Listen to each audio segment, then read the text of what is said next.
আসসালামু আলাইকুম। বিআইডব্লিউটিএ তথা বাংলাদেশ অভ্যন্তরীণ নৌ পরিবহন কর্তৃপক্ষে উপসহকারী প্রকৌশলী সিভিল এস্টিমেটর পদে ঢাকা পলিটেকনিক ইনস্টিটিউটে 13 ডিসেম্বর 2024 খ্রিস্টাব্দে যে পরীক্ষাটি হয়েছিল, উক্ত পরীক্ষার সাধারণ জ্ঞান অংশের প্রশ্ন উত্তর আপনাদের দেখাবো। সাধারণ জ্ঞানে মোট 10টি প্রশ্ন ছিল, প্রতিটিতে 2 করে 20 নম্বর ছিল। সবগুলো ছিল অতি সংক্ষিপ্ত টাইপ, কোনো এমসিকিউ টাইপ ছিল না, অতি সংক্ষিপ্ত টাইপ ছিল। 1 নম্বর, শান্তিতে নোবেল পুরস্কার বিজয়ী ডক্টর মোহাম্মদ ইউনুস প্রধান উপদেষ্টা হিসেবে কবে শপথ গ্রহণ করেন? 8 আগস্ট 2024। আয়তনে বাংলাদেশের সবচেয়ে বড় জেলা রাঙামাটি এবং ছোট জেলা হচ্ছে নারায়ণগঞ্জ, এটা জেনে রাখেন, এই দুইটাই মাঝে মাঝে আসে।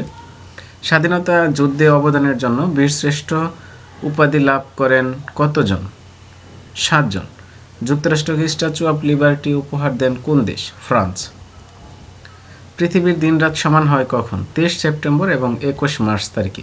বিএসটিআই এর পূর্ণরূপ Bangladesh standard and testing institution. সাবাস বাংলাদেশ ভাস্কর্যটির স্থপতি নিতুন কুণ্ড। সিরিয়ার কর্তৃত্ববাদী ক্ষমতাচ্যুত প্রেসিডেন্টের নাম বাশার আল আসাদ। বাংলাদেশ টেস্ট ক্রিকেটে পাকিস্তানের সাথে প্রথম জয়লাভ করে 25 আগস্ট 2024। 21 থেকে 25 আগস্ট এই টেস্ট ম্যাচ হয়েছিল 5 দিনের। তেঁতুলে কোন অ্যাসিড থাকে? Tartaric acid.